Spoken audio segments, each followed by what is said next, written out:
And for our bracket, I think it's a good bracket if you ask, because we only have to eliminate Sentinels or G2, right? Oh Or yeah, like, Yeah. that's It's an easy. easy it's No either one. one worries. of them, right?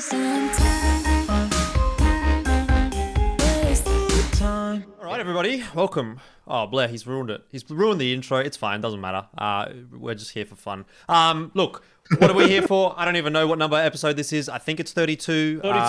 32. Yeah, Blair probably should take over at this point, just how things have been going to start off this episode. But what is exciting about this episode is we do have DubsteP ready to have a chat with us, and we obviously follow on from the episode that we recorded with Benkai, and we want to kind of continue telling the story of the Asian scene within Valorant and maybe how that's sort of come across from Counter-Strike. And, obviously we want to talk as well about what DubsteP and, his team think they're going to be able to do over in Berlin. At the moment, obviously, they're still sort of waiting for all that to be confirmed, all that to be locked in, but all things going to plan, they'll be over there and competing and representing the Philippines and Asia as a greater region. Of course, we have Pilski back, we have Blair back, so no real surprises there. And I think, to start this episode off, what is probably nice is probably to go back towards what we did again with Benkai. We want to sort of paint the picture of what the Philippines Counter-Strike region was like, and then we want to start to talk about how that's sort of influenced DubsteP in his career and maybe how things have sort of panned out, obviously, in Valorant, and then start to compare the two. So I want to sort of throw this your way to start things off, Blair. And, maybe you can give us an understanding of what you thought the Philippines region was like, maybe early on in the piece. And then obviously we'll go to DubsteP, and he was a bit more of a boots on the ground kind of person. So yeah, what was your impression of the Philippines Counter-Strike, sort of right from the outset when Global Offensive kind of was released and sort of those early years? I feel like when CS:GO just first came out, the two main countries in Southeast Asia were Vietnam. Vietnam were really big back then, and Singapore, right? And then of course we had like NXL from Indonesia. We had the Achop's team, Achop, Eamon, all those guys with Kazi. MVP Connell. I think MVP Connell, yeah. Yeah. They're called something else before that. But anyway, like these were like the four main countries, and DubsteP can probably correct me if I'm wrong here, but like when it came to the early days, there wasn't really much from the Philippines. We had people like Baby Boy, for example, old veteran in the Asian scene, but it was more like there used to be teams getting fielded, but not really hitting a peak like Singapore did. Like MVP Carnal, they had their moments. We had the Vietnamese teams like Crazy Guys team, for example, having their moments as well. And I think it was much later in CSGO's lifespan in Asia where we saw the the Philippines as a region start to have a few teams. Like that's when I feel DubsteP started. I mean, you've been playing for a while, JV, but then it took a while before you actually jumped into taking this very seriously. I felt like when you came in, it's around the same time we had other players start to like show themselves. And I feel like for Philippines near the end of the lifetime, firstly they started off kind of late, I feel, and I like the approach. It was always a more EU-esque sort of approach to Counter-Strike. I felt like that they were trying to be much more visceral and much more thought involved in the Counter-Strike compared to, let's say, some of the Chinese teams or some of the other Southeast Asian teams, or for more importantly, some of the Thai teams, for example. But I felt like there was a lack of new talent, right? It was the same 6-7 players in the region who were playing, and outside of that, I really couldn't find anyone. Even when it came to the Asian FPL sort of thing, where we had So Strong's Next, and even later on, we of course had the CS:GO to Asia's own little, Asian Pro League happening there. You really didn't find too many Filipino players as opposed to a lot of Southeast Asian players. So I felt like it was just a lack of a talent pool. And eventually, when everything died, these are the guys who moved on in. So, excuse me, if you look at even the players playing right now for the side of Bren, these were the guys who were the last bastion of Filipino CS at the end of CSGO's lifespan in the country. Yeah, and I think we're going to sort of go through that journey and get to the point where obviously these players are starting to move over from Counter-Strike into Valorant. But I want to start off with maybe around 2015 for you, DubsteP, I feel like was where you started to at least come onto my radar. That's where sort of a lot of your earlier recorded matches are. I'm sure you were playing Counter-Strike before that and that kind of thing. But we're talking about, you know, the days where you're playing in Mineski for like a couple of years with Dispenser even as well. So that's kind of a little bit of a throwback. But, you know, I sort of wanted to know, what was it like to sort of be, I guess at that point in time, you were the best team in the Philippines, right? You were qualifying for things like WESG, IESF, you know, all these sort of international berths. What was it like for you playing in the Philippines at that point in time? What was the competition like? And, you know, for you, I suppose, starting your career in esports, to be able to get these kinds of opportunities, what was that like for you? I guess I could start by saying how we didn't have the proper support to play the game at first. That's why there were not a lot of players playing CS:GO. And as all we know, the CS:GO is a paid game before, right? So people wouldn't even pay to play the game. So at that point, there was that problem that blocks everything that goes around in a scene. So for me, I think playing on the Philippine team was really an honor for me because when we started playing CS:GO and we got signed to Mineski, we were like the first Filipinos who got paid playing the game. So it feels like we have to build the foundation, we have to do everything for the country. So when we were trying to do this, we were trying to imitate a lot of EU teams. That's why when Bleh said that we were on the side of the EU more than the side of the Thailands who were just running and gunning and headshotting people all over the map. So it's like when you don't have like a real standard in your country and you have to be the one to put the foundation to that, it really puts on the pressure. And maybe it's one of the reasons that's why a lot of Filipino teams, even Mineski, didn't stand out as much as we thought. Yeah, obviously you played in Mineski for, you know, the better part of like 2 or 3 years. It's sort of, you know, going back and looking at that history, you were in that team for quite a long time. And I think it was around sort of 2018 where you ended up kind of leaving that roster, or that roster started to sort of disappear a little bit, so to speak. But do you consider that sort of like 2015 to 2018 era, not even just in the Philippines specifically, but more so within Asia in general, or maybe Southeast Asia? Was that kind of like the golden era of Counter-Strike as far as you're concerned? Or did things kind of stay good coming into 2019, 2020, 2021? I guess you could say it was the golden era because there were a lot of Southeast Asian tournaments as far as I can tell.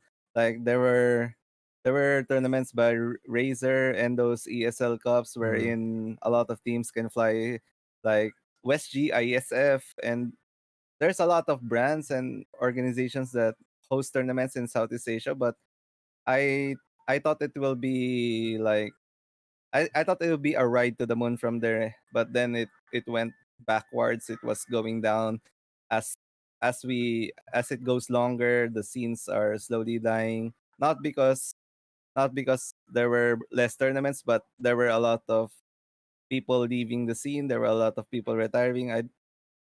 I don't know. Like when I watched these tournaments from CS:GO back in 2015 to 2018, there were no Asian qualifiers. There were only like no, there were Asian qualifiers, but it was with China. Like we were in the same region. That's why it was so hard for any Asian team. I mean, any Southeast Asian team to have a break for them. What's your perspective on that whole discussion, Pilski, right? If we go back, and for you in particular, I remember you casted a lot of the last couple of ESL Pro Leagues in particular, and that sort of felt like once we got to, I think it was like ESL Pro League season 10, it might have been, that was like the pinnacle where we had like MVP, we had Tyloo, we had Vici, we had the Thai teams, we had Boot, you know, those Singapore rosters. And I don't even remember if maybe Bren was in there or not, but either way, you know, we had like this massive ESL Pro League sort of thing for Asia. And then after that, it seems to have fallen off a cliff. So was that for you sort of the pinnacle when it came to Asian Counter-Strike, like I want to say 2019, maybe that was? Yeah, I mean, like it's hard for me to say because I was like actively playing at the period where like you're talking about Mineski and whatnot. And my only like connection to that playing it within OS was like I would go on HLTV and see like Dispenser or DubsteP like have some insane map, and they didn't have like so many maps played official on HLTV. And I'm looking at like the top players, and I just see like Filipino players randomly at the top of the HLTV stats. I'm like, what the fuck is going on here?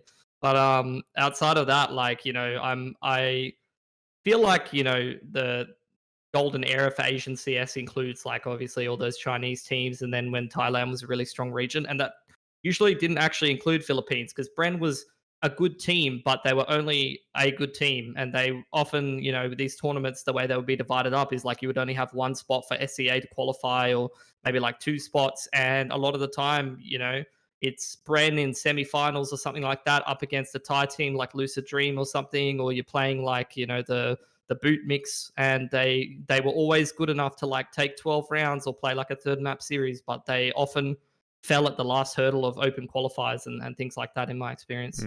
Very much not the case when it comes to Valorant, but we'll get into that. I know there's a lot of people probably watching this that are thinking, when is the Valorant conversation starting? Of course, there is a whole lot of context before that we do like to dive into, being Counter-Strike fans ourselves.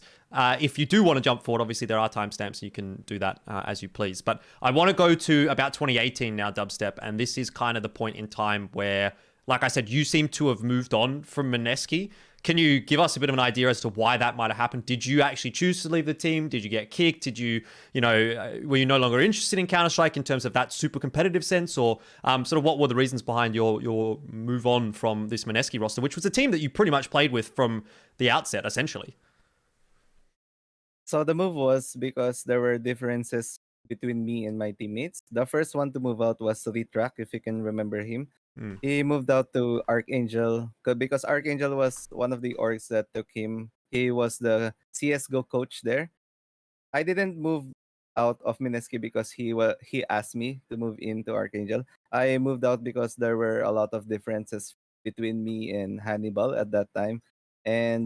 But now we're all good. Like he congratulated me on Berlin and whatsoever. But there were, and I told him that this is esports. It happens. Like it's inevitable to say that it will always be a good ride. There are ups and downs, and I understand why it happened in the first. I actually have a question here, Dobby, and this is before we delve even deeper into the later years of CS and you joining Valorant. But I remember as I was telling Elfish and Pilsky as well, like I met you in a matchmaking game like early 2013, right? So you used to play casually, if I'm not mistaken. You used to have a bunch of friends as well from Philippines. You used to play together. It took a couple of years, right, for you to actually start playing competitively. I remember even messaging him like, "Hey man, good job! You're actually playing seriously." Like, how did that jump happen? Like, you weren't. I don't think you were one of the guys who had that old 1.6 Pro experience. You were just like any other matchmaking guy, and you finally jumped into a team. So how did that jump happen? I guess I could start by saying when I met you in matchmaking in CSGO, I was only relieving my stress from Dota 2 rank. Because I got the game. Understandable. Because I got the game from buying Dota 2 compendiums. Compendium, I'm sorry. So this guy told me I want one compendium, and I said, "What do you have?" Then he told me I have a CSGO game, and I'm like, "What the fuck is this shit?" Then I tried to install the game, and it seemed I didn't know FPS was fun, and I didn't have a history back in FPS. That's how big MOBAs are in Philippines. Literally, no one even knows what an FPS is. Counter-Strike. That's absolutely ludicrous. Yeah, I mean, in another world, you could have ended up being a Dota Pro. Who knows? I wanted to, but there was no hope for me. I was a hard stock. Like, let's say in terms of CS:GO ranks, I was in DMG or something. I couldn't move out. Like the skill ceiling was so high for me. I don't know. So I started playing CS:GO, but as time passes, as I keep playing CS:GO by day, I began to love the thrill of playing the game itself by playing a tactical shooter. So as time passes, I really love tactical shooters, and I wanted to be good at the game. I wanted to be paid playing it, and we want to chase that dream. We want to keep going for something impossible, and I'm glad that I really did trade that compendium for the CS:GO game. So we have Dota to thank for Philippines having a team in Masters. Okay. Wild how the world works, Elfish. Wild indeed. And to be honest, I mean, you obviously achieved all of those goals, but I also want to sort of bring it back to maybe the point where some of these newer players started to come through the ranks in the Philippines region, right? We've already talked about yourself and Dispenser in particular being two of kind of the OGs from when things really first started kind of running amok in Counter-Strike in the Philippines. But then, we sort of, like I said, get to this 2018 part. You've moved on from Mineski, you're in this Archangel roster, and then this kind of like new generation of CSGO pros starts to come through. I'm sort of talking to like Witz, Derek, Papichulo, Borkum, right? And the guys that essentially were that Bren roster right towards the end of Counter-Strike. Obviously, Counter-Strike's not over, but you know what I mean? The end of Philippines Counter-Strike, really. That was pretty much the last Philippines team in Counter-Strike, and these were the guys that were starting to come through in 2018. So, from your perspective, where did these guys come from, and like, what did you think of those players at that point in time? Because now, obviously you're playing on a team with some of them. The lineup you told me was like the strongest TNC lineup in Counter-Strike, right? So those were the people who I've been seeing playing the qualifying games, the national qualifiers, the ISF, the WestG. They were always second. They were always semifinals when we kept winning everything. So I wasn't surprised to see them on top after us, like let's say after us being in different teams, like the OG Mineski. So I was really not surprised that they were on top after that, because I knew that these players have like the most potential, being the best team in the Philippines. Because I've seen it now, like especially when I began to team with them in Valorant, like right now, I've seen why they were like really good, and I respect like all the efforts they do. So when we talk about like the OG TNC team, it feels like there was nothing to say about that, because they were really good, if you ask me. Was there Yeah. ever a point in time where you wanted to play on a team with them? Like, obviously, before Valorant, I I'm guess, talking. yeah, I guess I could tell you like the TNC wanted to get me if after I joined RRQ and I left RRQ from Indonesia, right? So they wanted to take me, but I think there was differences. Like two players wanted me, three players wanted me, the coach wanted me, so they just safely voted for what's healthy for the team, and they didn't take me in. But it was all good. Like I understand there was like some ego or pride going on there, but I don't mind. Always is. I think the good thing about that roster in particular, and that always surprised me, was like, as someone that covered like a lot of Asia CS, like the base level expectation a lot of the time is that you're going to get like pretty puggy gameplay. People are going to play quite individualistically, but that actually wasn't really the case with the Bren roster at all. Like it was always like a pleasant surprise, especially the first time. I remember like specifically because I'm like a color commentator, and I like to watch like really good structured gameplay and good strats, and I could tell if a team is put a lot of prac in and playing seriously, or if a team's just kind of having a bit of a pug around. And that was always the thing that I really liked about the Bren roster, is you would watch them play these qualifiers, and the first time, like I said, I watched them, I was expecting more puggy gameplay because they play in a similar region to like Thailand and whatnot, but it was very structured. It was very well thought out. They played very defaulty, and I really liked that approach. And I particularly, it's a little bit easy when all of your practice partners are going to be, a little bit on the puggy side. So it's always good to see a team that puts in some extra effort. Uh, Honestly speaking, when we were new in Bren Valorant, we saw the Bren CS:GO play there, right? Like we saw Witz, we saw everyone there. Yep. So I tried to watch one of their games, like from the outside. Like I just watch it, like like peeking from the window. I wanted to see how they were playing. So when I watched them, I thought that they were a really good team, but I saw, like, I don't know if I'm wrong or not, but I saw one problem from the team. Like they had like a mental difficulty where they lose rounds, or let's say they lose a game and they couldn't come back out of it. So I feel like if they were like mentally prepared all the time, they could have been the best Southeast Asia, not gonna lie. Yeah, I mean, they were Agree with certainly you up on there. that. They were Yeah, competing. it's like you pointed out, like it's when the mentality starts to break at times, especially when you're playing against a team like Tyloo, for example, right, where they're just not going to give you any respect. And I feel that also affected their consistency. Like you have Witz have an insane game, and it suddenly just drop off the map, just missing shots which he shouldn't be missing, for example. And I could say that for like almost all the members in that team. Great structure, but he said individuals just struggling mentally and individually as well at times because of that. So yeah, it's one of those what ifs. I feel like, what if this team actually had the right support? They could potentially have been up there, Elfish. It could maybe have been a top 5, perhaps. Well, I It mean, certainly had a lot of close calls, like a lot of Yeah. like A all lot of like close second calls. places Close in the qualifiers and stuff, qualification yeah. match and stuff like that. So Now, I think it's interesting that you mentioned that, Bleh, because the question that you want answered is what if, and I think we actually almost can get that answer in a sense in Valorant, right? That's kind of the spiritual successor of Counter-Strike, at least in the Asian region. It seems like it's going that way. I do very briefly want to touch on things just prior to that point from your perspective as well, DubsteP, before we start getting into the Valorant stuff.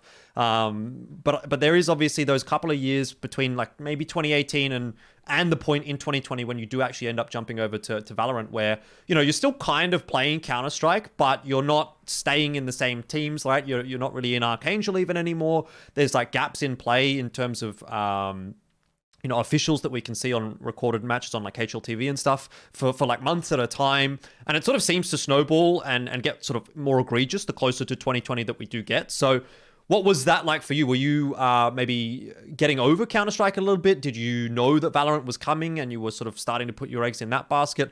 What were the reasons that we started to see you kind of not necessarily disappearing from Counter-Strike, but you know what I mean? Like you're starting to sort of take steps back, I guess, away from the competitive Counter-Strike scene at that point in time.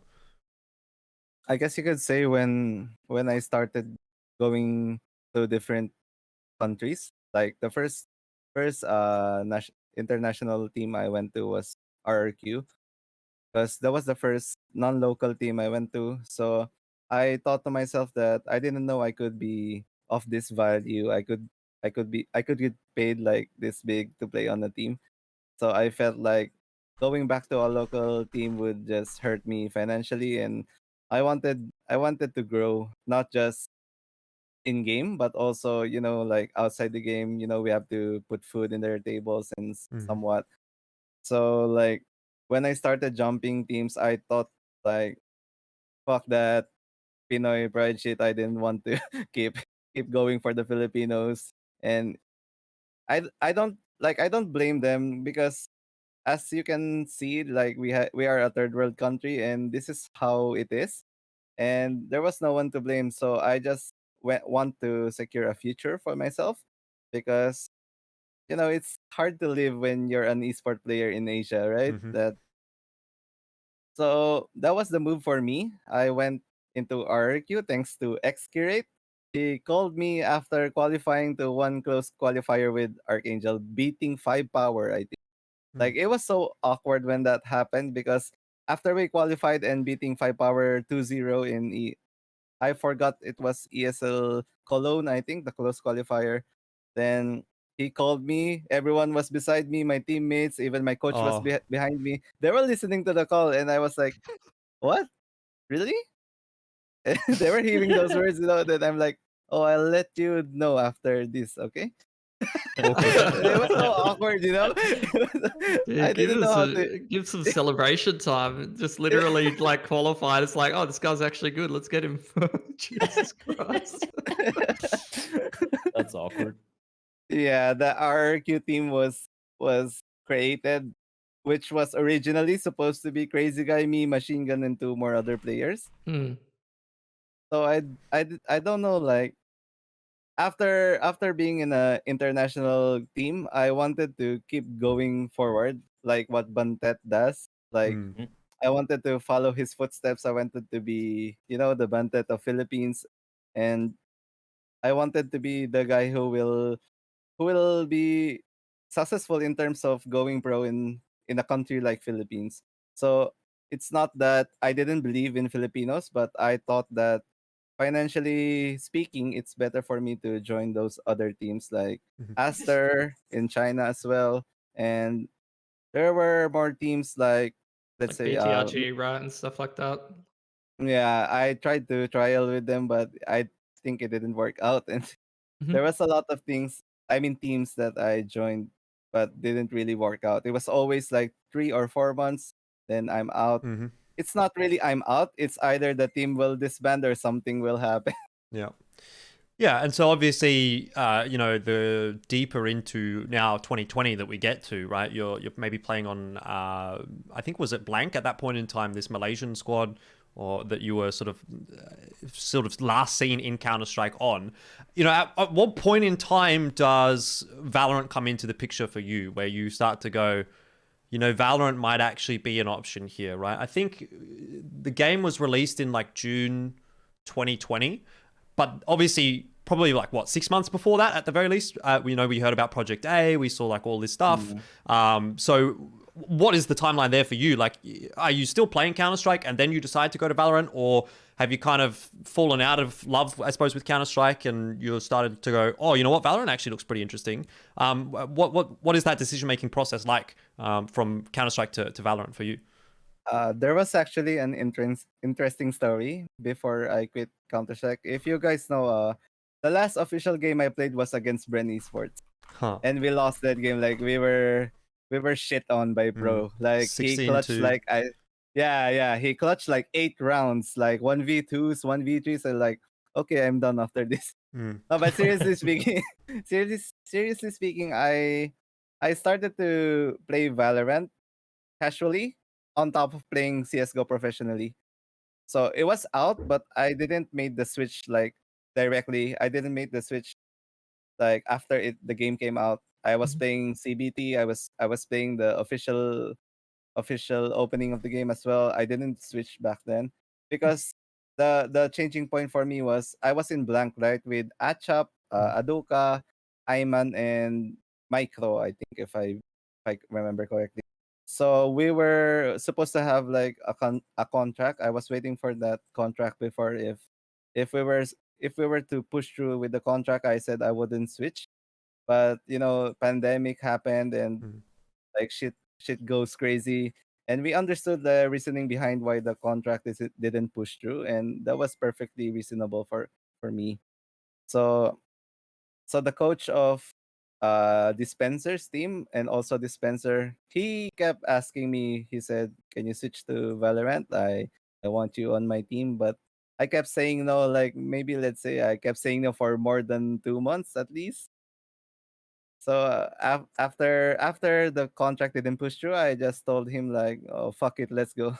I'm Yeah. gonna play Valorant and leave this game." I feel forever." like that's a little bit like us, right? With this show, we did 30 episodes of Counter Strike, and we were fucking like Counter Strike in Asia was just like on its last legs. It was not even a beating heartbeat at that point, and we were still covering it, and we were still covering it. We're trying to make Counter Strike work, but at a certain point, you look at it and go, "Is the grass really that much greener over the other side? Let's find out." And so we do. mean- And then bam, Benkai episode 1.5k viewers instead of 600 or something like that. It's like, oh yeah, okay, I guess that makes sense.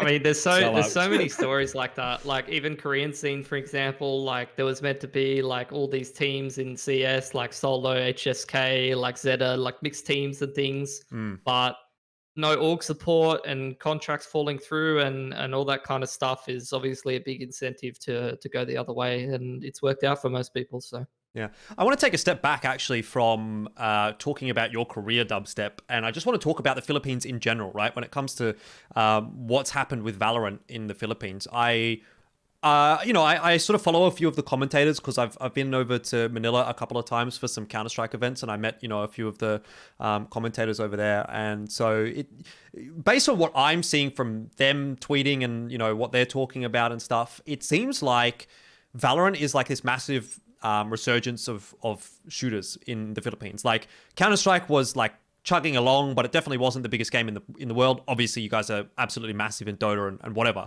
But, there wasn't that much room for shooters at all.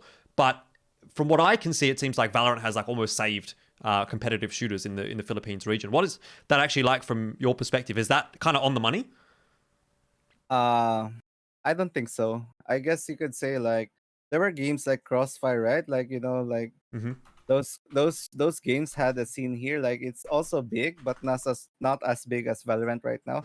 And you could also say that everyone in the Philippines, like who was playing a tactical shooter or any other FPS games right there, like Overwatch, R6, PUBG, they also switched to Valorant. Then that made like the really big jump into the Philippine scene. So everyone would would play Valorant because all of the best players in the different games went into the Valorant scene. So like there were a massive surge of people supporting the game after that. So it isn't necessarily so much of like a lot of newer players coming maybe into Valorant, but it's just you've brought a bunch of scenes together in Valorant where everyone sort of jumped from their respective games, and instead of it being segmented, it's come kind of together. I guess that's maybe a nice way of putting it. Yeah, I guess you could say like it was also because of the amount of the player pool getting into the game. Like you said, CS:GO didn't have like a lot of Philippine players. That's why it was lacking of the competition.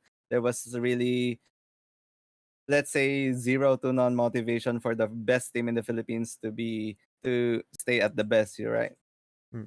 Was there? Well, what do you think are the reasons for this? I suppose the success of Valorant in the Philippines, right? Especially in comparison to Counter-Strike, right? Where Counter-Strike, I mean, the way that I see it, it seems like Counter-Strike just a game you had to buy. Valorant's a free game, and that's like almost a huge part of the reason that it's been so successful in the Philippines. As you can see, like CS:GO didn't have like a lot of players because of it, because at the time where it was really at the peak of its scene, it was paid, right? So you could say people would watch but they won't play. It was a big part of the scene, because if you want like to have a big scene in your country, people have to play the game, people have to understand the game, people have to understand what you're doing in order to have fun watching the game, right? So for Valorant, I saw them like there were a lot of Philippine memes in Valorant. You know, the Jet revive me. That was one thing, and it came from a Filipino, right?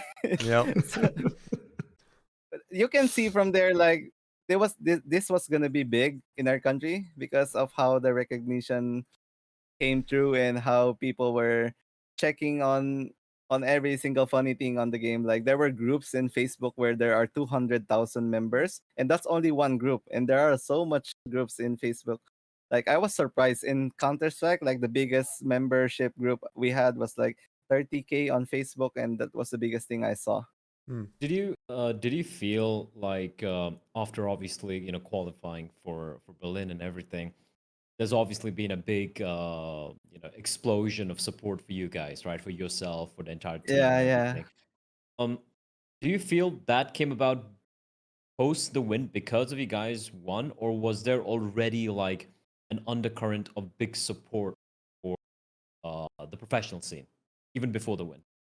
I don't think so. There was a lot of support before the win because honestly speaking, before VCT, I had like 1K Twitter followers. Then after VCT, I had like 7.3K followers. I'm like, what the fuck? It blew me off. Like, how did this happen? Then I didn't know that people only saw us because not all people who's playing Valorant is watching the professional scene, right? Yeah. So when you see your countrymen winning at professional scene, they will be going up against their idols, the Sentinels, you know, those EU and NA teams. They will be like real. You know, there's a meme in Philippines whenever this guy, like, let's say for example, Elfish has a 1% Filipino blood, and people will say, "Oh, proud Pinoy, this guy's Filipino, and he's so famous." You know, there's a That's thing there in Philippines. that's an Asian thing. That's an Asian thing. Yeah. I've seen that in India as well. Like, so some guy with like 0.01% Indian blood is like, that guy's an Indian. Yes, man. And he's like, man, the Indian cricket team, I love those guys. And he's like, the whitest man alive or something. Anyway, I feel that. So we're at the end of the Counter-Strike discussion for the most part. You probably won't hear us utter the word Counter-Strike again for the rest of this podcast, which for some people CS:GO, there we go. Yeah, it's probably a good thing. Bleh's already ruined it. But yeah, now let's sort of start to talk about Valorant and how that sort of all planned out, right? Or panned out, I suppose. You did sort of jump over at one point early on in the piece, and you mentioned Dispenser was trying to actually get you across. But when you initially were playing in some of these teams, I looked up. I didn't really pay much attention to the early days of Valorant, so maybe some of this is not 100% accurate. But it looked like you were playing for a team called Cute Boy, and you were playing against the team that you're currently on, which at the point in time was called Adroit. Borkum, JessieVash, Dispenser were on that team. So What was the reason for you, like, obviously not being on that team to begin with, right? If they were trying to get you across from Counter-Strike to Valorant, why did you not sort of instantly just slide right in there? I guess on this timeline you were speaking right now, it was the timeline where I was playing Valorant casually. Okay. So I wanted to play competition like tournaments with my friends. That's why we were called cute boys, and I just told them like if you need a fifth guy I can play for you. I wanted to play and I felt like the game was very interesting. So when we were playing against each other, the Android team, right? That's one of the times they kept telling me that please can you switch? Can you switch? And I told them no, I have to wait for the CS contract and I wanted to play CS:GO like for a longer time. Mm. Okay. So inevitably you do end up joining this Bren roster, which it seemed like you joined pretty much when that Bren roster kind of became Bren, if that makes sense. If that makes sense, like when that organization came into Valorant, you were on that team from the outset. So what was the timeline like there for you, right? You obviously were playing a little bit here and there, but I assume it probably was Dispenser to reach out to you and say, hey, do you want to sort of jump on this team with us? Or how'd that all sort of work out? I guess when I started playing for Cute Boy, that's where and I realized that I wanted to get Valorant. Mhm. So as time passes, I told Achap like, can you give me advice on how to feel? Because I told him like, I don't know if I still want to play CS:GO, but at the same time, I don't want to leave you guys. I don't want to leave you guys hanging, especially we're waiting for a contract or something. So that's when I decided like, Achap told me, he said, it's your decision, Dubby. It's okay. You can make any decision. We won't get mad. And at that time, I was like, that makes it harder, right? When people tell you that I won't get mad. Yeah. So, but I had to decide at that point. So I told him that let's wait for the contract. If something comes up, like I can just switch easily, I guess, because I didn't really think Valorant will be out. Like I didn't think the chance will be gone. You know, I think it will Mhm. always be there. And knowing Dispenser, he will always leave a slot for me. Nice guy, apparently.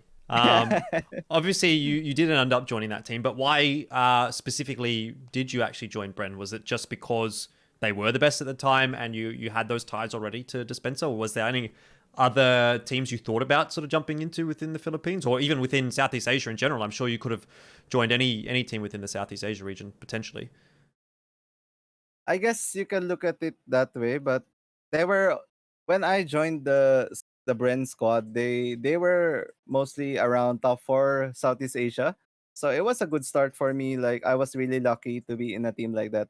So I told to myself that I should just join this Filipino team because I think like these guys are hardworking.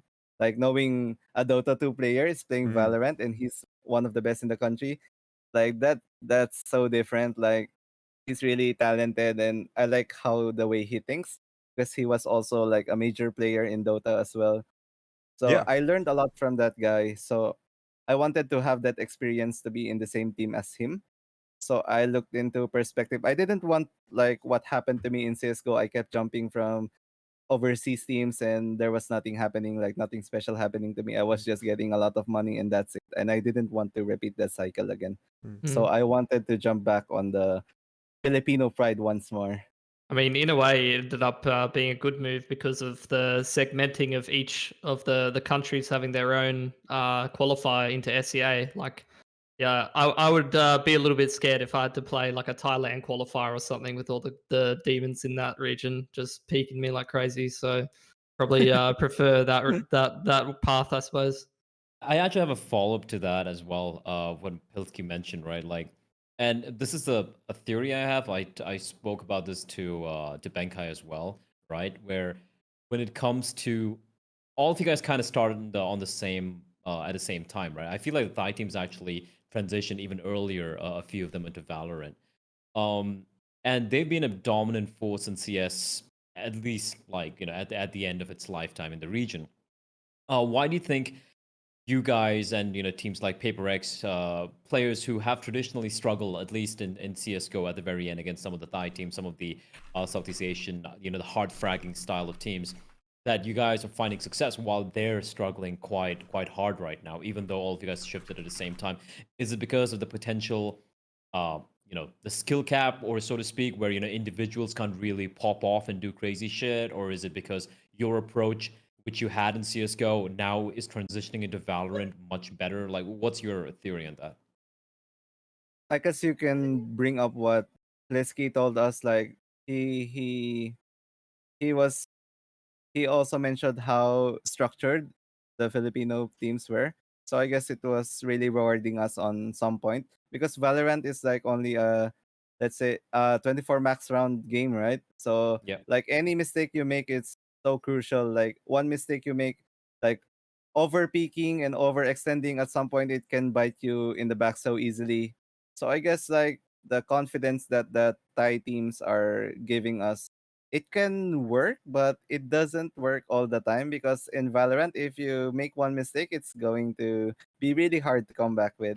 Because as you can see, like when people die in Valorant, like people can charge ultimates and it can snowball real quick. Like the game itself is built to minimize all the team's mistakes, and I think that's one of the few things why I like Valorant. I found it interesting, obviously, that you mentioned JessieVash coming over from Dota, and I sort of wanted to quiz you a little bit on what that is like, because I guess the predominant game that is successful in Valorant is players coming across from Counter-Strike. So, you would have a lot of preconceived expectations as to how the game would be played. Your understanding of just shooters in general obviously stems a lot from your experiences in Counter-Strike. But what does it seem like he brings in respect to that? Like, does he see the game in a different way? Does he think about practice in a different way? Does he, bring something different to the team than what you would probably get from a traditional Counter-Strike player, if that makes sense? Like honestly speaking, like a lot of CS:GO pros switching to Valorant became so good at the game so fast. But unlike JessieVash, he's the type of guy to grind the game real hard, and he's the type of guy who has like a strong mentality of some sort. So let's say coming from a game like a Dota, right? So Dota like consists of a lot of mid game decisions. Like it's also consists of a lot of synergy from your teammates. So I guess you could say like he's bringing how we should play together and how we should use our teammates. Like let's say there were a lot of mental struggles regarding individual performances. For example, when I don't frag, like when Witz don't frag, he's gonna keep thinking like I should perform, I should perform. But JessieVash is a different type of person. He will always look at the brighter picture. He will always look at the big picture. He will always say that it's okay. We just have to keep using each other. We just have to play like this. It doesn't matter if you don't get the kill or not, as long as we do as what we plan to do. So I feel like having a player like JessieVash in the team is really great because in he does not just help us strategically, but he also help us like on things that we don't see as CS:GO professional players. Yeah, never seen somebody attempt so many volleys in one game as well. Just like constantly lining up like double shock darts, like little nerd lineups and things like that. It's pretty ludicrous. How's the Yeah. mental coach been helping you guys? Like, I saw like a couple of posts as well where I believe you guys have a mental coach, right? Has that been a big difference maker for you guys from CS to Valorant? Actually, at first, I really doubted that it will help us, but as time passes, because the mental coach were teaching us a lot of things on how to handle ourselves. I won't be very specific on it, but I will tell you guys like the the the therapy we were having were always about how to deal with ourselves inside the game, and how to deal with ourselves before a game. Like it was always having us prepared mentally, not just like not just like individual problems inside the team or anything like that. It was always preparation. So I guess after losing to PPRX in the upper brackets in VCT Southeast Asia Mass Challengers, I'm sorry. So after losing to them like 13-1, right? We were in the lower brackets.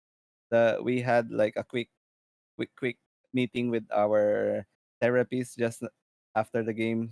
So she was asking us like how do you guys feel? what's the problem? Can you guys talk to me? If there's anything I can help, just tell me. So it's like, I guess you could say how Astralis was winning a lot of games back then and how they were consistently being on top. I guess they really use like the advantage of having your mental reset on time to time.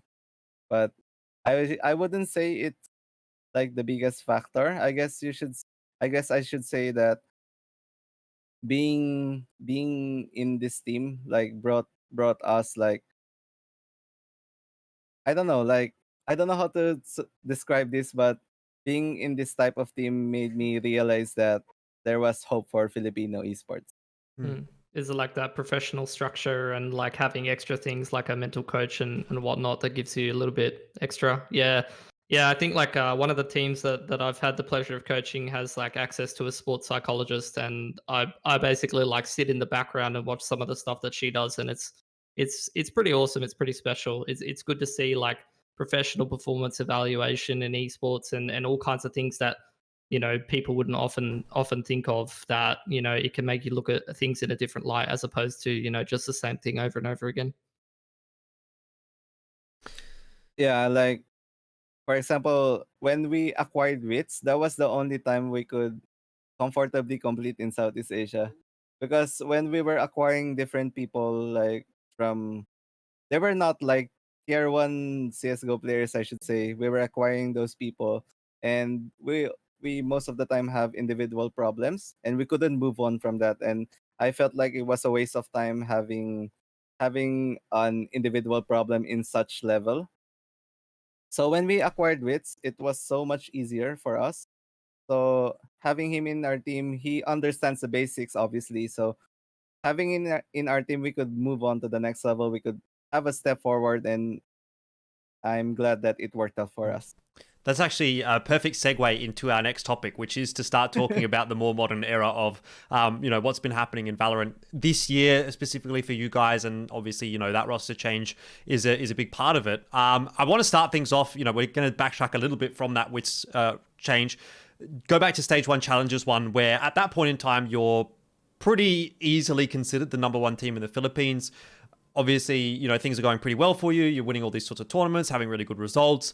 And then you go through to Stage 1 Masters, where you run into a bit of a speed bump. You come 5th to 8th, you lose a series, and you're eliminated from Stage 1 at that point in time. Jump forward to Stage 2, Challenges 1, where you actually placed second to Hishira, which is obviously another team from the Philippines as well. So all of a sudden, you've gone from being the number one team by, I'd say, a large margin, to now having some domestic results which probably aren't quite up to par, or at least aren't up to the expectation that we've had in the past. And right after that is when Humi is replaced for Stage 2 Challenges 2. So I guess the questions that we have obviously are around, what influenced the addition of Witz? Was it the Borkum chemistry? Maybe was it a role fit, or was he kind of just a standout player that you were looking for? What was the reason why Witz in particular was the one that was chosen to alleviate maybe some of these issues that were starting to crop up? I guess I could start by saying we had so much communication problems because all of the players we were getting, wasn't used to how CS:GO communications were. It was fast paced. You have to communicate everything, like what's happening to you, what are they throwing, what's left on the other team. Those types of communication. It's too advanced for the other players. So when Witz came into us, it was so easy because Witz was also one of the few players who is really talkative. He's really active in terms of communication. So I guess when that came through, like the team's communication evolved after Witz came in. So when the team's communication evolved, we were able to move on to the next part of the improvement. Like we were able to check out the things that we didn't have time checking out when we had the other different players other than Witz. Okay, so once you replaced Witz, it was actually kind of an interesting point in time for you to do that. Pilsky and I were looking back at some of the tournaments that you were playing in, and it seemed like it was like only a couple of days before Stage 2 that you actually added Witz to the roster. So was there anything like going on prior to that where he was like kind of unofficially in the roster? Were you like scrimming with him before that? And like how confident were you actually going into Stage 2 Stage 2 Challengers 2, I think it was, at that point in time, with Witz and with all this, like, I suppose, assumed knowledge, or the fact that he kind of needed to come into the team and there was like this base level that he just had to play at. Otherwise, you guys weren't going to perform. So were you confident bringing Witz in? Maybe some of the history that you guys had, Borkum and Witz obviously playing together previously would have helped, right?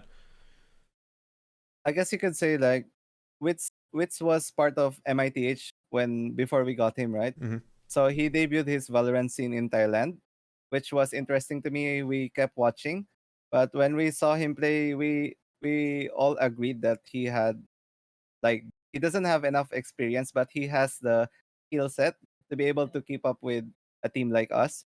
So when we asked Borkum like, what are your thoughts on Witz? Like, how did it go when you were teammates with him in CS:GO? Then he gave us like a lot of positive feedback. So we took Witz in. So when we tried him out like for a month, we were like our power levels as a team was going up like crazy. Like I'm glad that our performance like really popped off Mhm. after having Witz. Not because he's a great player, but he also is a great fit in terms of what we need in a team. Like what we need in a team is someone who can be super talkative and super active in terms of not just communicating but also in terms of his gameplay. Because as we know, Witz was also one of the oppers of Bren Esports, right? Yep. So if he was the opper on that team, surely he would have the same mental from CS:GO to Valorant. Because oppers in CS:GO, they're like annoying little bugs who go on this map to this point of map. Yeah, they kind of I feel that. choose I feel how that. your whole team plays, right? They choose where the Yeah. action's going to happen, and they make their plays and whatnot. It's kind of interesting to see him like on a breach and a sky now instead. But in a way, I guess you kind of do the same thing with the sky, where you're going and setting up the plays and aggressing and whatnot. So I guess there's some crossover there. Well, Okay. to be perfectly frank, I would add on to that Sky agent why Witz is playing Sky. We tried to put him on Jet, and I was the one who were playing his agents back then. Hmm. But it wasn't really working for us because I don't know, like we built this team of me being the Jet. That's why everyone was so not used to him playing the role. So we just went with what we needed more than what he was comfortable with. So when he learned these flasher agents, it was so nice to see because he was so flexible, and that was the turning point of getting him into the team. That's kind of interesting. I swear to God that when I looked at his myth games, he was playing breach. Anyway, was he not? I swear to God, he Yeah, was. but every time we take a player in, we always ask them like, what agent do you want to play? Like rank them from 1 to 3. So the Okay. first one was Jet. So we tried screaming with other teams with him playing the Jet, and it was so different from what we were used to playing. Okay. Fair enough. All right, let's jump forward a bit in time then to the Reykjavik qualifiers, which was the Stage 2 finals for Southeast Asia. And, you guys obviously didn't end up going to Reykjavik. You didn't qualify for that, but you did smack Boom in that qualifier. Then you went on to lose to PPRX in a very, very close series, and you also dropped down into the lower bracket and lost to NXL 13-11. So I'm just looking at these results and I'm thinking, this could have actually been a different run for Bren at that point in time. If some things would have gone your way, if one or two of these rounds might have gone a different way, you could have definitely gone deeper in that tournament. What was that kind of result like for the team mentality? And I guess the other question in relation to that is, what was that like in terms of your expectations? Was that actually a good result? Was it not too bad given the fact that you'd only just sort of had these roster changes, or were you pretty disappointed with how things sort of turned out in that event? We were really disappointed on how it turned out because first of all, we lost in a best of one, and losing in a best of one is not the best way to go out. Mm. And first and foremost, after losing that PPRX game, we were really, I thought we had it. Like they were in the comeback and they did it, and we lost the series, and I feel like it was so disappointing at that moment. So playing into the lower bracket game on the best of one, there was a lot of pressure. Like it was so uptight. We were all feeling like we couldn't make mistakes, and that's what made us really lose the game. We were so uptight, we didn't even play comfortably as a team. So I feel like when we're about to play these type of games like the qualifying games or whatnot, we also change our way of how we set things on our mental, on how we face the games, like what's at stake. We don't have to think about it, just play the game as we normally used to. Did you have the psychologist or the sports psych at that point in time, or did that come after? No, the psychologist came after Mhm. VCT PH stage 3. So she came like right before VCT Southeast Asia started. Right. So like she's new to us. Okay.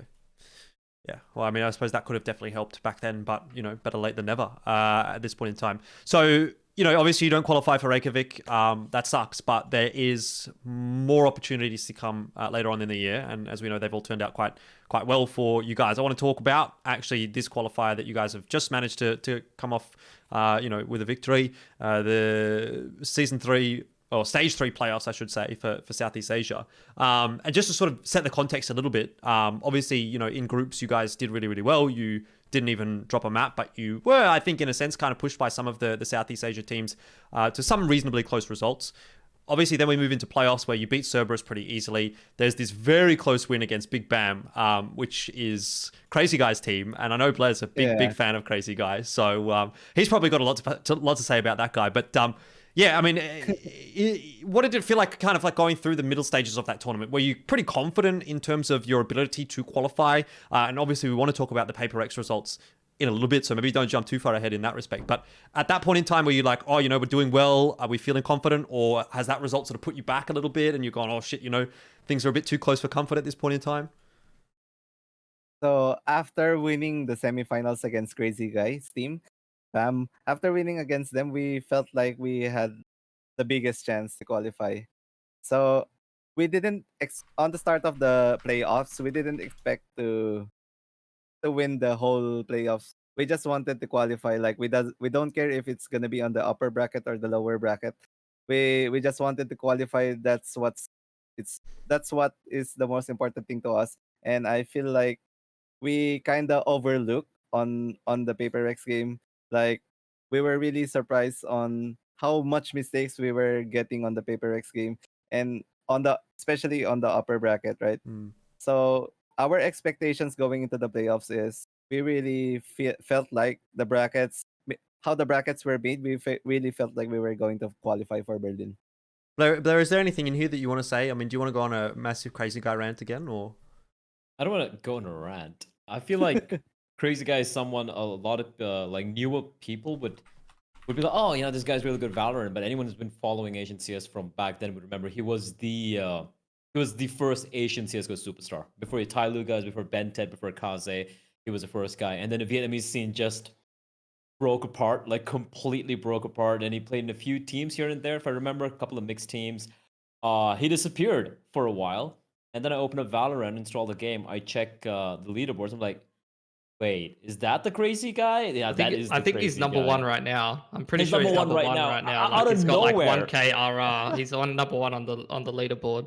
There's another AWPer as well that's just randomly playing agents like Breach and Sova and whatnot and killing it. So I don't know what's going on there. It's kind of nuts, right? It's like he's gone into hibernation and just come back and just pub stomping everyone. DubsteP probably knows better than I do, like what went wrong, what went on with Crazy Guy.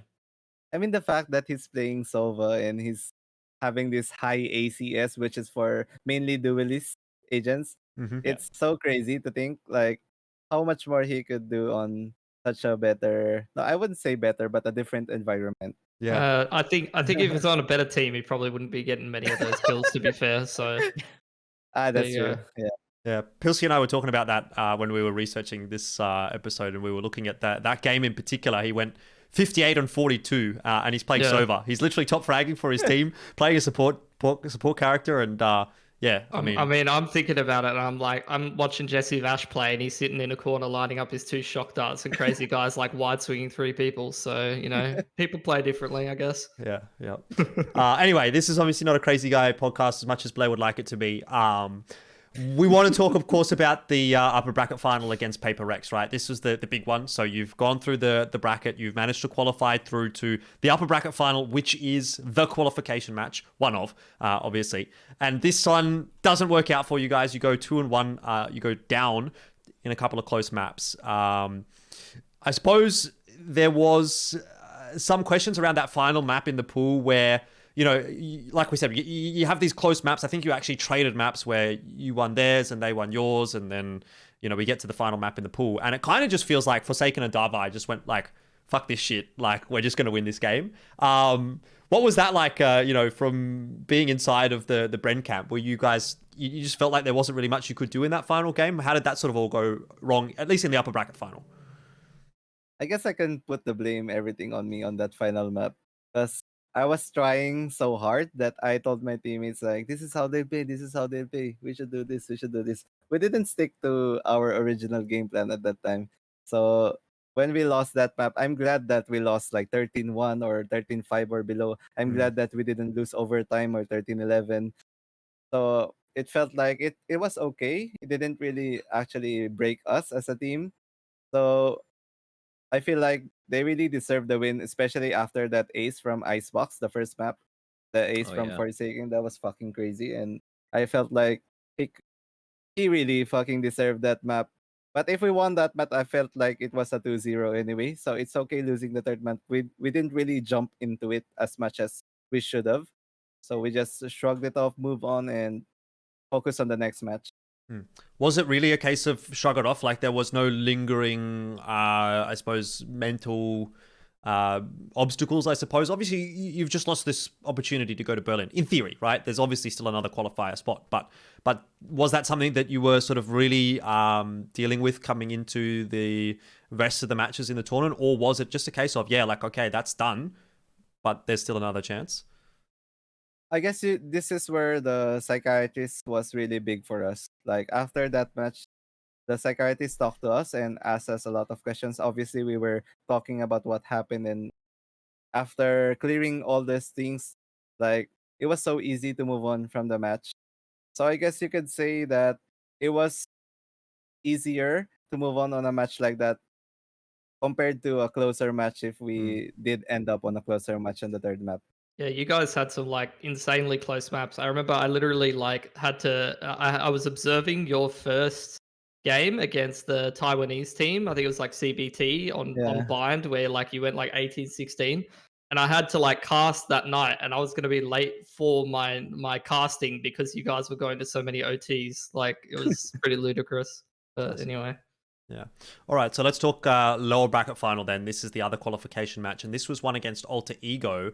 And you know, again, having looked back at maybe some of the sentiment at that point in time, I think a lot of people probably expected that it might actually be Full Sense down in the lower bracket final instead of Alter Ego. What were you expecting out of that? Were you expecting to be facing a different team that wasn't Alter Ego? Were you happy to be facing them? And obviously you qualified in the end, so you know that match turned out pretty good anyway. That's actually a good question. We were not expecting facing Alter Ego on the lower bracket. We were expecting Full Sense, like really expecting them there. But we were really surprised on what happened on their series because as far as I can remember, it was also a 3-map series with a close final map, right? It Yep. was like a 13-11 final map. So after that, we were preparing for the wrong thing. So because I told everyone like this is gonna be Full Sense, like no cap, like everything is already settled. But after seeing like Alter Ego play that well, we were really like on guard on what's about to come. So we had to take like more preparations than usual. We told ourselves that let's not think about Berlin first. Let's think about the team we're going to face today. Were you like relieved in some sense that like, you know, you go down to lower bracket and you don't have to play like John Olsen and PTC sending it at you, or like, I mean, X10 didn't make it through groups, but in theory, like, you know, a lot of these Thai teams would probably be a bit scarier because those are the kind of teams similar to like what Forsaken and Divide were doing in a way where it's like they have these players that if they decide it's their day, you're not going to Berlin. Were you like relieved at all? I guess no, because I have this I have this belief in myself. Who is the better team wins. So I guess whoever wins is going to be stronger, obviously. But there are times like these things happen, and as you said, like the Thailand playstyle is so much different that it can caught you off guard on a lot of situations. But I feel like there was a little to non difference on the Indonesian playstyle as well. The Indonesians were also, especially Alter Ego, they were also playing like a Thailand team, if I'm not mistaken. All right, so you qualify obviously for Berlin, and is this where things actually kind of start to explode for you, or is it, obviously there's that grand final as well that ends up being a pretty comfortable win for you? Is it the point where you qualify for Berlin, or the point where you win the whole tournament that everything really starts to sink in, or are you one of those kinds of people where the job's not over until it's over, or are you just happy to qualify for Berlin and then whatever else happens after that is a bonus? I guess qualifying after qualifying to Berlin was really the best thing that happened to us on this tournament. And if you can see like the celebration videos we have, we were celebrating more on qualifying to Berlin against the win against PPRX.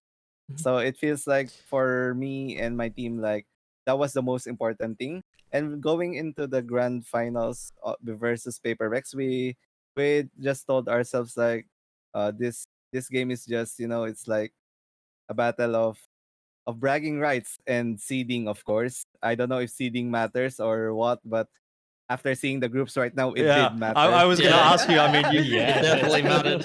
After seeing the groups, it feels like it matters a lot. Like, yeah, like what the fuck? Either way, it's hard. But I mean, arguably, you've got an easier first game in theory. Yeah. I don't want to jump so far ahead into Berlin just yet, because there is one more question on this point in time before we do talk about our expectations maybe for Berlin. And I just want to say, obviously this to me, like outside of Dota, like I'm not really a MOBA enthusiast at least in so much as Dota is concerned. And, for League of Legends, I don't really think there's a whole lot going on for the Philippines so much. But for the games that I cover, this feels like one of the best results that has come out of the Philippines region. So obviously that being Counter-Strike and obviously Valorant here as well. So what is it like, to be able to be the number one region in Southeast Asia, which is not really something that happened at all in Counter-Strike, right? You were always kind of around there, but there was never a point where the Philippines was unequivocally number one. And at this point, obviously you guys have just won the most recent tournament, so it's fair to say that Bren is the number one team in Southeast Asia at this point in time. So what is that like? And, is that Pinoy pride back, I suppose, that you talked about really early on in the Counter-Strike days? I guess you could say this is where the jump, like the massive influx of people supporting me happened after winning the Masters, Southeast Asia Challengers. So after winning the Southeast Asia Challengers, it was so new to me. Like everything's new to me. Like people congratulating me left and right, everyone spamming all the inboxes, and I felt like I was dreaming for 2 whole days. I felt like if someone pinched me, I'm gonna wake up and this is not real. And it was so surreal for me that I was at the point of time that I didn't believe that it happened. It's that crazy that because this is the first time, right? Like an FPS on a global stage where there's like 5 Filipino players playing in a single team. Yeah. So obviously congratulations for that. But the hard yards are still yet to begin, right? It's one thing to be the best in Southeast Asia, and it's one thing to really perform domestically and within the Asia region. But you obviously have to go and play internationally now. And so let's talk about our expectations for Berlin. I asked this question to Benkai. I sort of wanted to know, what are your expectations more so for the Asia scene in general, right? Maybe you have a bit of an insight into what maybe Vision Strikers can do, what you think PaperX will be able to do, what you think maybe the Japanese teams will be able to do as well. So give us your thoughts as a whole, and obviously for yourselves as well. How do you sort of see yourselves going? And maybe we'll get into the weeds at that point. But how do you think Asia will actually perform in Berlin? I guess you could say like PaperX is, for me, I felt like the Vision Striker PaperX matchup will be very close, because I believe that PaperX has a gist of what Vision Striker has to give. Because we screamed like Vision Striker a lot of times, like really a lot. Like we learned from them multiple times, and I felt like PPRX would be the same as well. So knowing a team like PPRX, they will be prepared on what's to come. And for the other teams, like the Japanese teams as well, I'm not sure how they play because we rarely see them. Like, I mean, we rarely practice with them. It's really hard to communicate with the Japanese sometimes. Like, it's so rare to see them looking for screams. I guess they're like always fully booked from week to week. And for our bracket, I think it's a good bracket if you ask, because we only have to eliminate Sentinels or G2, right? Oh Or yeah, like, Oh totally. yeah, yeah. That's It's an easy. easy No it's either one. one worries. of them, right? Yeah. But I truly believe that we can make it out of the groups. Like, it's not it's not a it's not a cocky feeling, but more of like a confident feeling for me. That's Because good. I It's feel like, yeah, go I on, go on. feel like we've understand a lot of things in Valorant, especially going into the Southeast Asia challengers. We learn a lot on that tournament. If you Mm. can notice, as the tournament progresses, we were trying to adjust to a lot of things going on our past matches. Even though we were winning, we were not really we were not really happy sometimes with the close matches we had. We were always trying to look for some things to improve. And I feel like on that note, we could compete with the best of the best. And I feel like if it's LAN, it's a different story. Yeah. I Yeah. I find it think. I very mean. interesting though. Like Benkai had the complete opposite feeling about how Southeast Asia would perform. He's like, we're gonna get fisted, or we might get fisted, and you're like, we can pull off a win. We can knock out G2 or Sentinels. Anything can happen. I like The I thing like the is, I think difference in attitude here. to be fair, that's Benkai though. Like That is he's Benkai, he's though, a bit yeah. like that. But also, to be fair, Benkai has very recently, in the last couple of years, played in some international tournaments where Yep. he's gone overseas and gotten absolutely fisted. So Yep. maybe the True. expectation is already there. Yeah, I've had to but- firsthand look at Jordan like Boots #1 supporter. Just watch like the multiple land chokes that just like literally is Oh, just no. absolute dismay. And I I mean, mean, I just unfortunately, a lot feel- of the time, like at least in this tournament, like as opposed to like a Asian qualifier for an IM Sydney, where like let's say your 12th seed or 16th seed, it's like all right, I just need to go in and beat Astralis, it should be all right or something. Yeah. Like they literally get seeded against the best team, whereas at least for Bren here, like in theory, in their Group D, like There's a if you chance. could beat F4Q, like you will get like two, like in theory, even if you didn't beat any of the other like EU or NA teams, you will get 2 series at least against international competition, which is like better than a lot of Asian teams usually get when they go over to an overseas tournament. Usually, it's like you are playing the best team in the world. Fuck you. And do you also feel, just to add to that, like W, like two things, right? Firstly, would be the fact that it's a new game, right? If you go back to Counter Strike in 2013, like just post the NIP 84 and 0 era, 87 and 0, sorry, era. Ah. Asian CS still hadn't reached the level. We were always playing catch up. While this is a whole brand new game and everyone's kind of still figure shit out. And honestly, I believe like 2022, 2023 Valorant, like the level of play at that point in a couple of years is going to be completely different. It's like watching the majors, the 2013 DreamHack major now, and you're like, holy shit, everyone was so fucking bad compared to what we have today, right? Yeah, no one's rushing you with Secondly- the CZ like a 5-man CZ, anymore, right? No one's running with a right? P90 and shit. But also, the secondly would be like Newturn, who when they qualified for Reykjavik. Let's be real.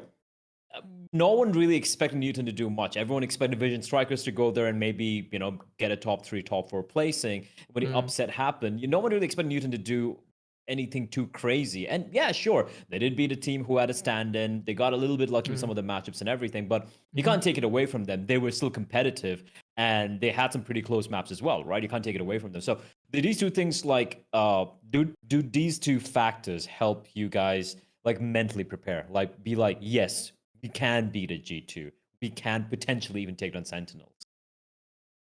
I guess, yeah.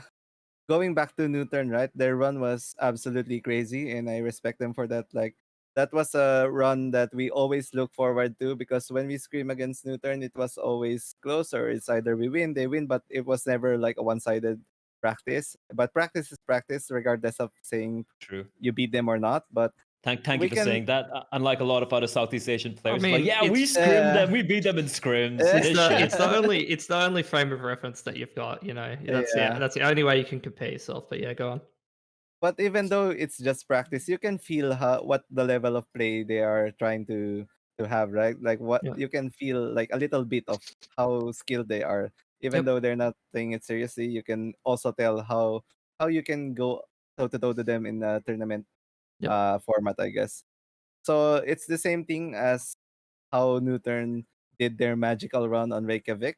I guess in Berlin, I feel like it's also I wouldn't say it's also gonna be the same thing, but there's always a possibility. But we never know. Maybe after Berlin, I'm gonna say the same thing as Benkai did. Maybe. That's all going to be a learning experience. And to cap off the discussion about Berlin, I want to ask what would be the result you'd be looking for if we just take a look at where you can sit in terms of the standings. Obviously, first, second, then there's third, fourth, fifth, eighth, ninth, 12th, 13th, 16th. What bracket would you be, not too disappointed with? Like, let's say, where would you like to aim? And obviously, the dream is finishing first, but where do you think you'd be happy with if you ended up? I guess going out of the groups is the thing that I want to achieve right now, because if we're talking about the circuit points right now, if we go out of the groups, we overtake X10 in their current circuit points right now, and we're automatically invited for Valorant Champions, which is another major event for Valorant. So I guess that would be the main goal right now. It's the same as how we qualified for Berlin. We just wanted Berlin and nothing else. I mean, I didn't say I didn't want to win the championship, but it's gonna be a step by step.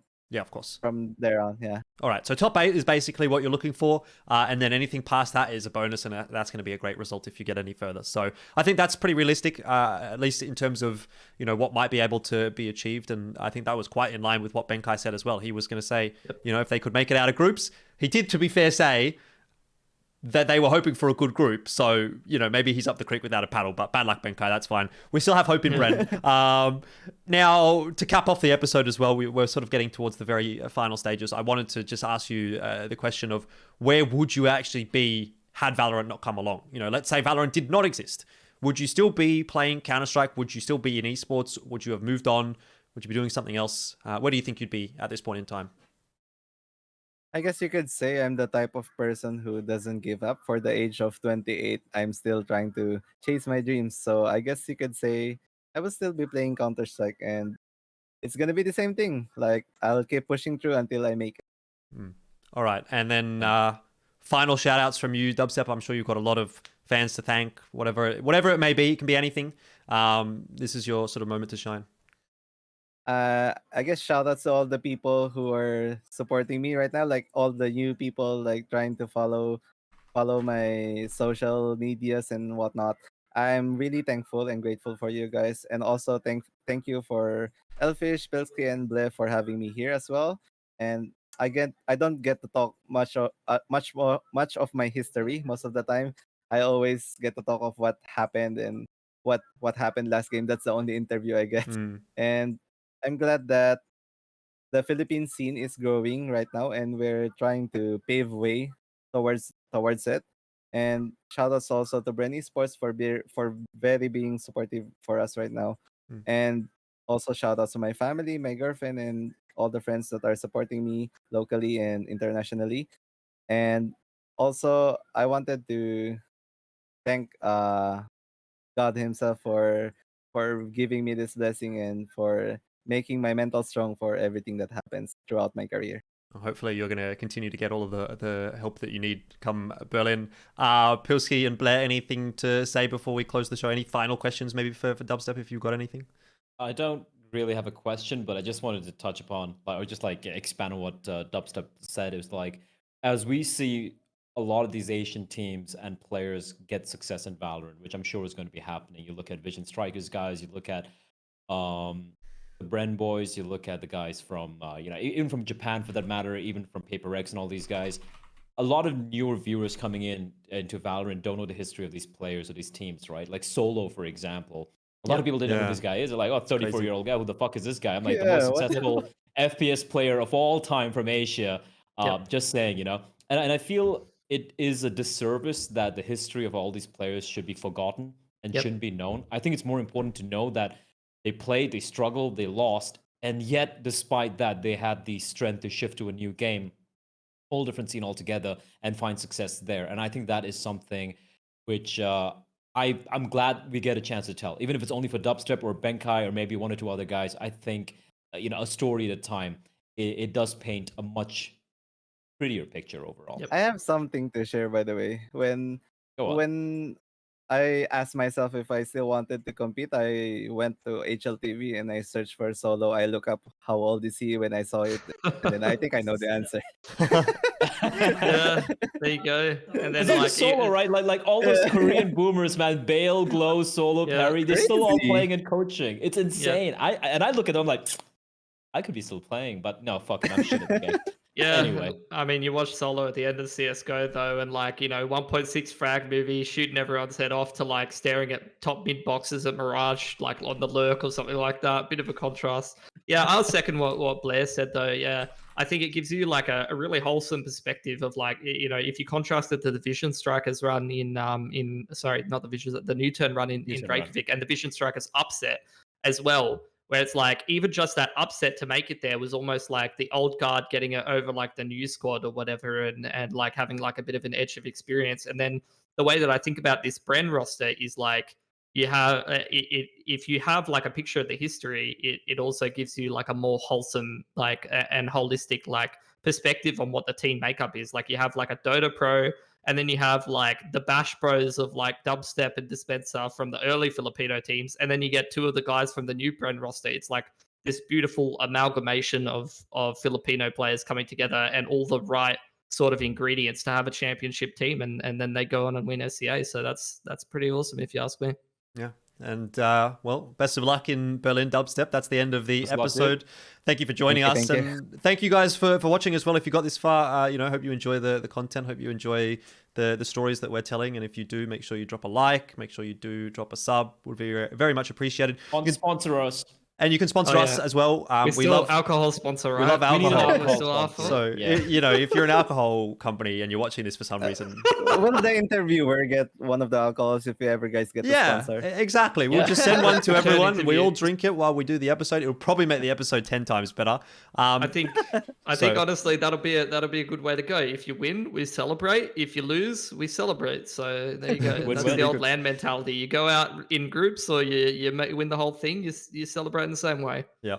Either way, thank you very much for watching, and we look forward to seeing you next time. Wasting time.